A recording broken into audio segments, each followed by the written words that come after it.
Hi hello ನಮಸ್ತೆ ಸ್ಪರ್ಧಾ ಮಿತ್ರರೇ, ವೆಲ್ಕಮ್ ಬ್ಯಾಕ್ ಟು ಸ್ಪರ್ಧಾ ಕಣಜ KSP KPSC ಯೂಟ್ಯೂಬ್ ಚಾನಲ್ಗೆ ತಮಗೆ ಸ್ವಾಗತ. ಇವತ್ತಿನ ಈ ಒಂದು ತರಗತಿಯಲ್ಲಿ ಭಾರತದ ಭೂಗೋಳಶಾಸ್ತ್ರಕ್ಕೆ ಸಂಬಂಧಿಸಿದಂತೆ ಟಾಪ್ 10 ಪ್ರಶ್ನೋತ್ತರಗಳನ್ನು ನೋಡೋಣ. ಯಾಕಂತಂದ್ರೆ ಇವು ಸಿವಿಲ್ ಪೊಲೀಸ್ ಆಗಿರ್ಬೋದು ಮತ್ತು CAR ಮತ್ತು KSRP ಮುಂಬರುವ ಪೊಲೀಸ್ ಕಾನ್ಸ್ಟೇಬಲ್ ನೇಮಕಾತಿ ಹುದ್ದೆಗಳಿಗೆ ಪ್ರಮುಖ ಪ್ರಶ್ನೋತ್ತರಗಳಾಗಿರ್ತವೆ. ಯಾಕಂದ್ರೆ ಈ ಹಿಂದೆ ಕೇಳಲಾದಂತಹ ಪ್ರಮುಖ ಸ್ಪರ್ಧಾತ್ಮಕ ಪರೀಕ್ಷೆಗಳಲ್ಲಿ ಕೇಳಲಾದಂತಹ ಆಯ್ದ ಪ್ರಶ್ನೋತ್ತರಗಳಾಗಿರ್ತವೆ. ಸೊ ಇವು ಮುಂಬರುವ ಪೊಲೀಸ್ ಸ್ಪರ್ಧಾತ್ಮಕ ಪರೀಕ್ಷೆಗಳಿಗೆ ಉಪಯುಕ್ತವಾಗುವ ನಿಟ್ಟಿನಲ್ಲಿ ರಚಿಸಲಾಗಿದೆ. ಸೊ ಇನ್ನೂ ಯಾರಾದರೂ ಕೂಡ ನಮ್ಮ ಚಾನಲನ್ನು ಸಬ್ಸ್ಕ್ರೈಬ್ ಮಾಡಿಲ್ಲಪ್ಪ ಅಂತಂದರೆ ಈ ಕೂಡಲೇ ಸ್ಪರ್ಧಾ ಕಣಜ KSP KPSC ಯೂಟ್ಯೂಬ್ ಚಾನಲನ್ನು ಸಬ್ಸ್ಕ್ರೈಬ್ ಮಾಡ್ಕೊಳ್ಳಿ. ಹಾಗೆ ನಿಮ್ಮ ಸ್ಪರ್ಧಾ ಮಿತ್ರರಿಗೂ ಇದನ್ನು ಶೇರ್ ಮಾಡಿರಿ. ಜಾಸ್ತಿ ಹೊತ್ತು ಟೈಮ್ ವೇಸ್ಟ್ ಮಾಡೋದು ಬೇಡ. ಇವತ್ತಿನ ಈ ಒಂದು ತರಗತಿಯಲ್ಲಿ ಭಾರತದ ಭೌಗೋಳಿಕತೆಗೆ ಸಂಬಂಧಿಸಿದಂತೆ ಯಾವ ರೀತಿಯ ಪ್ರಶ್ನೋತ್ತರಗಳನ್ನು ನೀಡಲಾಗಿದೆ ಅನ್ನೋದನ್ನು ನೋಡೋಣ. ಸೊ ಪ್ರಶ್ನೆ ಹೇಗಿದೆ ಸ್ಪರ್ಧಾ ಮಿತ್ರರೇ? ಕ್ವೆಶನ್ ನಂಬರ್ 1, ಭಾರತದ ಪ್ರಮಾಣ ವೃತ್ತ ಸ್ಟ್ಯಾಂಡರ್ಡ್ ಮೆರಿಡಿಯನ್ ಯಾವ ರಾಜ್ಯಗಳ ಮೂಲಕ ಹಾದು ಹೋಗುವುದಿಲ್ಲ ಅಂತ ಕೇಳಿದನ. ಭಾರತದ ಪ್ರಮಾಣ ವೃತ್ತ ಸ್ಟ್ಯಾಂಡರ್ಡ್ ಮೆರಿಡಿಯನ್ ಯಾವ ರಾಜ್ಯಗಳ ಮೂಲಕ ಹಾದು ಹೋಗುವುದಿಲ್ಲ ಅಂತ ಕೇಳಿದಾರ. A Uttar Pradesh, B Madhya Pradesh, C Chhattisgarh, D Maharashtra. ಸರಿಯಾದ ಉತ್ತರ ಯಾವುದಪ್ಪ ಅಂತಂದ್ರೆ ಇದರಲ್ಲಿ ಮಹಾರಾಷ್ಟ್ರದ ಮೂಲಕ ಭಾರತದ ಪ್ರಮಾಣ ವೃತ್ತ ಅಥವಾ ಸ್ಟ್ಯಾಂಡರ್ಡ್ ಮೆರಿಡಿಯನ್ ಹಾದು ಹೋಗುವುದಿಲ್ಲ. ಭಾರತದ ಪ್ರಮಾಣ ವೃತ್ತ 82.5 ಅಕ್ಷಾಂಶ ಪೂರ್ವ ರೇಖಾಂಶ. ಇದು ಒಟ್ಟು 5 ರಾಜ್ಯಗಳ ಮೂಲಕ ಹಾದು ಹೋಗುತ್ತದೆ. ಭಾರತದಲ್ಲಿ ಒಟ್ಟು 5 ರಾಜ್ಯಗಳ ಮೂಲಕ ಹಾದು ಹೋಗುತ್ತದೆ. 1 ಉತ್ತರ ಪ್ರದೇಶ, 2 ಮಧ್ಯಪ್ರದೇಶ, ಛತ್ತೀಸ್ಗಢ, ಒಡಿಶಾ ಮತ್ತು ಆಂಧ್ರ ಪ್ರದೇಶದ ಮೂಲಕ ಹಾದು ಹೋಗುತ್ತದೆ. ಇದು ಉತ್ತರ ಪ್ರದೇಶದ ಉತ್ತರ ಪ್ರದೇಶದಲ್ಲಿ ಎಲ್ಲಿಪ್ಪ ಅಂತಂದ್ರೆ ಮಿರ್ಜಾಪುರದ ಮೂಲಕ ಹಾದು ಹೋಗುತ್ತದೆ ಅಂತ ಹೇಳಬೇಕು. ಸೊ ಮುಂದಿನ ಪ್ರಶ್ನೆ ಹೇಗಿದೆ? ಕರ್ಕಾಟಕ ಸಂಕ್ರಾಂತಿ ವೃತ್ತ ಟ್ರಾಪಿಕ್ ಆಫ್ ಕ್ಯಾನ್ಸರ್ ಭಾರತದ ಎಷ್ಟು ರಾಜ್ಯಗಳ ಮೂಲಕ ಹಾದು ಹೋಗುತ್ತದೆ ಅಂತ ಕೇಳಿದ್ದಾರೆ. ಕರ್ಕಾಟಕ ಸಂಕ್ರಾಂತಿ ವೃತ್ತ ಭಾರತದಲ್ಲಿ ಎಷ್ಟು ರಾಜ್ಯಗಳ ಮೂಲಕ ಹಾದು ಹೋಗುತ್ತದೆ? ಎ 6 ರಾಜ್ಯಗಳು, ಬಿ 7 ರಾಜ್ಯಗಳು, ಸಿ 8 ರಾಜ್ಯಗಳು, ಡಿ 9 ರಾಜ್ಯಗಳು.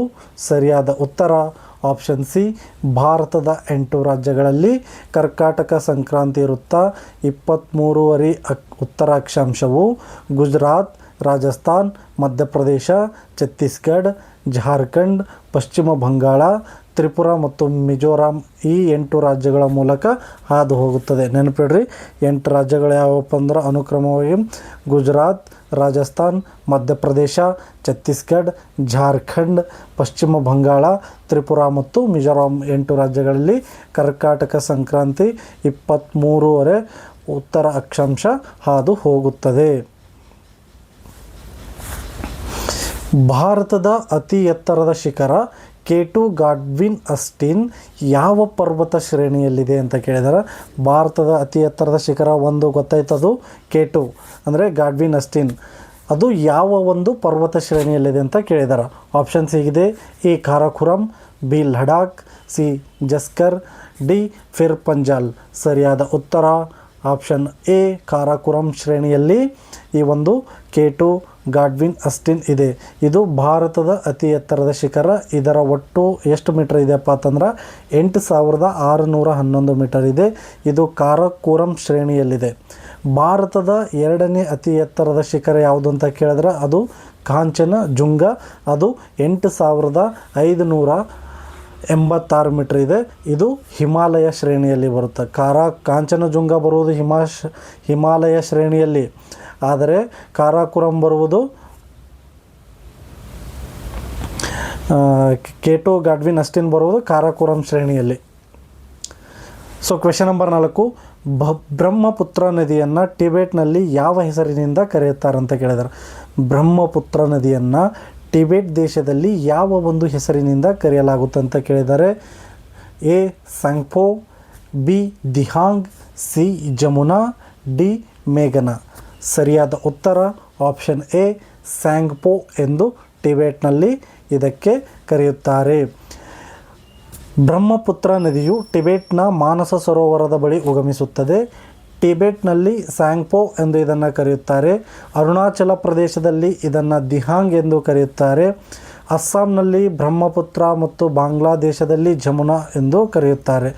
ಬ್ರಹ್ಮಪುತ್ರ ನದಿಯನ್ನು ಬಾಂಗ್ಲಾದೇಶದಲ್ಲಿ ಏನಂತ ಕರೀತಾರಪ್ಪ ಅಂತಂದ್ರೆ ಜಮುನಾ ಎಂದು ಕರೆಯುತ್ತಾರೆ.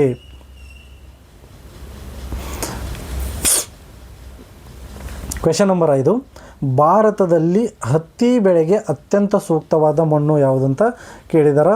ಈ ಪ್ರಶ್ನೆ ಪೊಲೀಸ್ ಮತ್ತು PSI ಪರೀಕ್ಷೆಯಲ್ಲಿ ಕಟ್ಟಿಟ್ಟ ಒಂದು ಅಂಕದ ಪ್ರಶ್ನೆ ಆಗಿರುತ್ತೆ. ಯಾಕಂದ್ರೆ ಈ ಹಿಂದೆ ನಡೆದಂತಹ ಪೊಲೀಸ್ ಸ್ಪರ್ಧಾತ್ಮಕ ಪರೀಕ್ಷೆಗಳಲ್ಲಿ ಈ ಕ್ವೆಶನ್ ಸುಮಾರು ಬಾರಿ ಕೇಳಿರ್ತಾರೆ. ಸೊ ಹಾಗಾಗಿ ಇದು ಒಂದು ಅತ್ಯುನ್ನತ ಕ್ವೆಶನ್ ಆಗಿರ್ತದೆ. ಆಪ್ಷನ್ಸ್ ಹೀಗಿದೆ: ಎ ಮೆಕ್ಕಲು ಮಣ್ಣು, ಬಿ ಕಪ್ಪು ಮಣ್ಣು, ಸಿ ಕೆಂಪು ಮಣ್ಣು, ಡಿ ಲ್ಯಾಟರೈಟ್ ಮಣ್ಣು. ಸರಿಯಾದ ಉತ್ತರ ಆಪ್ಷನ್ ಕಪ್ಪು ಮಣ್ಣು ಹತ್ತಿ ಬೆಳೆಗೆ ಅತ್ಯಂತ ಸೂಕ್ತವಾದ ಮಣ್ಣಾಗಿರುತ್ತದೆ. ಕಪ್ಪು ಮಣ್ಣಿಗೆ ಇನ್ನೊಂದು ಹೆಸರು ಏನಪ್ಪ ಅಂತಂದ್ರೆ ರೇಗೋರ್ ಮಣ್ಣು ಎಂದು ಕೂಡ ಕರೆಯುತ್ತಾರೆ. ಇದು ತೇವಾಂಶವನ್ನು ಅತಿ ಹೆಚ್ಚು ಕಾಲ ಹಿಡಿದಿಟ್ಟುಕೊಳ್ಳುವ ಸಾಮರ್ಥ್ಯ ಹೊಂದಿದೆ. ಕಪ್ಪು ಮಣ್ಣು ಅತಿ ಹೆಚ್ಚು ತೇವಾಂಶವನ್ನು ಹಿಡಿದಿಟ್ಟುಕೊಳ್ಳುವ ಸಾಮರ್ಥ್ಯ ಹೊಂದಿದೆ. ಇದು ಯಾವ ಭಾಗದಲ್ಲಿ ಅತಿ ಹೆಚ್ಚಾಗಿ ಕಂಡು ಬರ್ತಂದ್ರೆ ಮಹಾರಾಷ್ಟ್ರ, ಗುಜರಾತ್ ಮತ್ತು ಕರ್ನಾಟಕದ ಉತ್ತರ ಕರ್ನಾಟಕದ ಭಾಗದಲ್ಲಿ ಅತಿ ಹೆಚ್ಚಾಗಿ ಕಂಡುಬರುತ್ತದೆ. ಕ್ವೆಶನ್ ನಂಬರ್ 6, ಭಾರತದ ಅತಿ ದೊಡ್ಡ ಸಿಹಿ ನೀರಿನ ಸರೋವರ ಯಾವುದಂತ ಕೇಳಿದಾರೆ. ಭಾರತದ ಅತಿ ದೊಡ್ಡ ಸಿಹಿ ನೀರಿನ ಸರೋವರ ಆಪ್ಷನ್ಸ್ ಹೀಗಿದೆ: ಚಿಲ್ಕಾ ಸರೋವರ, ಬಿ ಊಲರ್ ಸರೋವರ, ಸಿ ಸಾಂಬಾರ್ ಸರೋವರ, ಡಿ ಪುಲಿಕಾಟ್ ಸರೋವರ. ಸರಿಯಾದ ಉತ್ತರ ಆಪ್ಷನ್ ಬಿ ಊಲಾರ್ ಸರೋವರ ಭಾರತದ ಅತಿ ದೊಡ್ಡ ಸಿಹಿ ನೀರಿನ ಸರೋವರವಾಗಿದೆ. ಊಲರ್ ಸರೋವರ ಇರುವುದು ಜಮ್ಮು ಕಾಶ್ಮೀರದಲ್ಲಿ. ಇದು ಭಾರತದ ಅತಿ ದೊಡ್ಡ ಸಿಹಿ ನೀರಿನ ಸರೋವರ. ಚಿಲ್ಕಾ ಸರೋವರ ಇರುವುದು ಒಡಿಶಾ ರಾಜ್ಯದಲ್ಲಿ.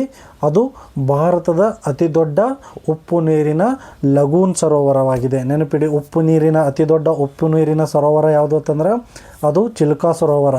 ಸಿಹಿ ನೀರಿನ ಸರೋವರ ಅಂತ ಕೇಳಿದ್ರೆ ಅದು ಊಲಾರ್ ಸರೋವರ. ಕ್ವೆಶನ್ ನಂಬರ್ 7, ಭಾರತ ಪಶ್ಚಿಮ ಘಟ್ಟದ ಅತಿ ಎತ್ತರದ ಶಿಖರ ಯಾವುದಂತ ಕೇಳಿದ್ದಾರೆ. ಪಶ್ಚಿಮ ಘಟ್ಟದ ಅತಿ ಎತ್ತರದ ಶಿಖರ ಯಾವುದು?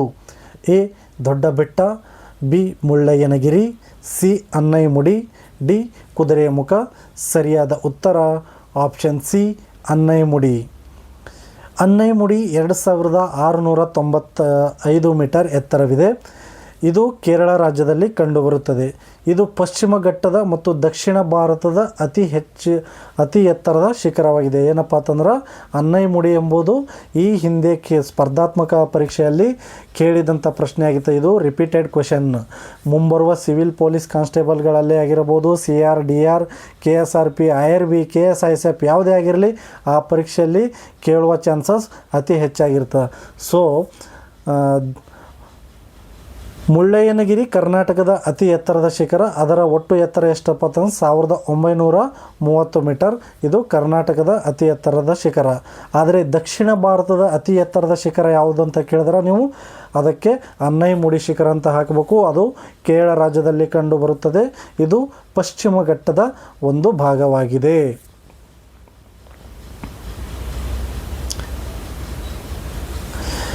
ಕ್ವೆಶನ್ ನಂಬರ್ 8, ಭಾರತದಲ್ಲಿ ನೈಋತ್ಯ ಮಾನ್ಸೂನ್ ಮೊದಲು ಪ್ರವೇಶಿಸುವ ರಾಜ್ಯ ಯಾವುದು ಅಂತ ಕೇಳಿದ್ದಾರೆ. ಭಾರತದಲ್ಲಿ ನೈಋತ್ಯ ಮಾನ್ಸೂನ್ ಮೊದಲು ಪ್ರವೇಶಿಸುವ ರಾಜ್ಯ ಯಾವುದು ಅಂತ ಕೇಳಿದ್ದಾರೆ.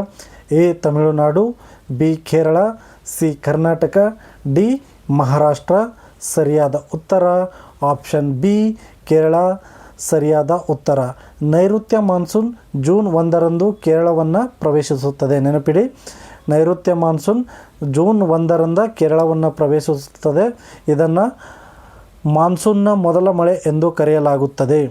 ಅಕ್ಟೋಬರ್ ನವೆಂಬರಿನಲ್ಲಿ ಬೀಸುವ ಈಶಾನ್ಯ ಮಾನ್ಸೂನ್ನಿಂದ ತಮಿಳುನಾಡು ಹೆಚ್ಚು ಮಳೆ ಪಡೆಯುತ್ತದೆ. ನೈಋತ್ಯ ಮಾನ್ಸೂನ್ನಿಂದ ಕೇರಳ ಅತಿ ಹೆಚ್ಚು ಮಳೆ ಪಡೆದರೆ ಅಕ್ಟೋಬರ್ ಮತ್ತು ನವೆಂಬರ್ನಲ್ಲಿ ಬೀಸುವಂಥ ಈಶಾನ್ಯ ಮಾನ್ಸೂನ್ನಿಂದ ತಮಿಳುನಾಡು ಅಧಿಕವಾದಂತಹ ಅತಿ ಹೆಚ್ಚಿನ ಮಳೆಯನ್ನು ಪಡೆಯುತ್ತದೆ. ಕ್ವೆಶನ್ ನಂಬರ್ 9, ಬಾಕ್ರಾ ನಂಗಲ್ ಯೋಜನೆ ಯಾವ ನದಿಗೆ ಸಂಬಂಧಿಸಿದೆ ಅಂತ ಕೇಳಿದರೆ.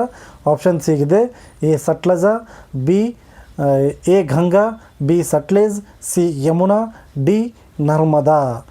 ಸರಿಯಾದ ಉತ್ತರ ಆಪ್ಷನ್ ಬಿ ಸಟ್ಲೇಜ್ ನದಿ. ಭಾಕ್ರಾ ನಂಗಲ್ ಯೋಜನೆ ಸಟ್ಲೇಜ್ ನದಿಗೆ ಅಡ್ಡಲಾಗಿ ಕಟ್ಟಲಾಗಿದೆ.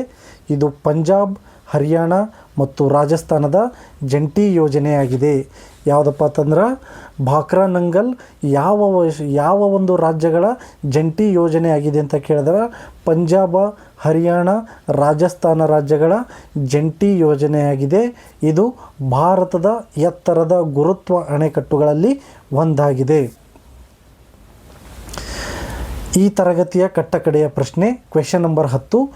ಭಾರತದ ಮರುಭೂಮಿ ರಾಜ್ಯ ಎಂದು ಯಾವ ರಾಜ್ಯವನ್ನು ಕರೆಯಲಾಗುತ್ತದೆ ಅಂತ ಕೇಳಿದರೆ ಆಪ್ಷನ್ ಸಿ ಇದೆ. A Gujarat, B Rajasthan, C Haryana, D Madhya Pradesh. ಸರಿಯಾದ ಉತ್ತರ ಆಪ್ಷನ್ ಬಿ ರಾಜಸ್ಥಾನ. ಭಾರತದ ಮರುಭೂಮಿ ರಾಜ್ಯ ಎಂದು ರಾಜಸ್ಥಾನಕ್ಕೆ ಕರೆಯಲಾಗುತ್ತದೆ. ರಾಜಸ್ಥಾನದಲ್ಲಿ ಥಾರ್ ಮರುಭೂಮಿ ಇದೆ. ಇದು ಭಾರತದ ಅತಿ ದೊಡ್ಡ ಮರುಭೂಮಿಯಾಗಿದೆ. ಭಾರತದ ಒಟ್ಟು ಭೌಗೋಳಿಕ ವಿಸ್ತೀರ್ಣದಲ್ಲಿ ರಾಜಸ್ಥಾನ ಅತಿ ದೊಡ್ಡ ರಾಜ್ಯವಾಗಿದೆ. ಜನಸಂಖ್ಯೆಯಲ್ಲಿ ಉತ್ತರ ಪ್ರದೇಶ ದೊಡ್ಡದು, ಆದರೆ ಭೌಗೋಳಿಕ ವಿಸ್ತೀರ್ಣದಲ್ಲಿ ಅತಿ ದೊಡ್ಡ ರಾಜ್ಯ ಯಾವುದಪ್ಪ ಅಂತಂದ್ರೆ ಅದು ರಾಜಸ್ಥಾನ. ಇದಾಗಿತ್ತು ಸ್ಪರ್ಧಾ ಮಿತ್ರರೇ ಭಾರತದ ಭೌಗೋಳಿಕತೆಗೆ ಸಂಬಂಧಿಸಿದಂತೆ ಮೊದಲನೇ ಕ್ಲಾಸ್ನಲ್ಲಿ ಟಾಪ್ 10 ಪ್ರಶ್ನೋತ್ತರಗಳು. ಮುಂದಿನ ತರಗತಿಯಲ್ಲಿ ಇನ್ನೂ ಟಾಪ್ 10 ಪ್ರಶ್ನೋತ್ತರಗಳನ್ನು ನೋಡೋಣ. ಧನ್ಯವಾದಗಳು.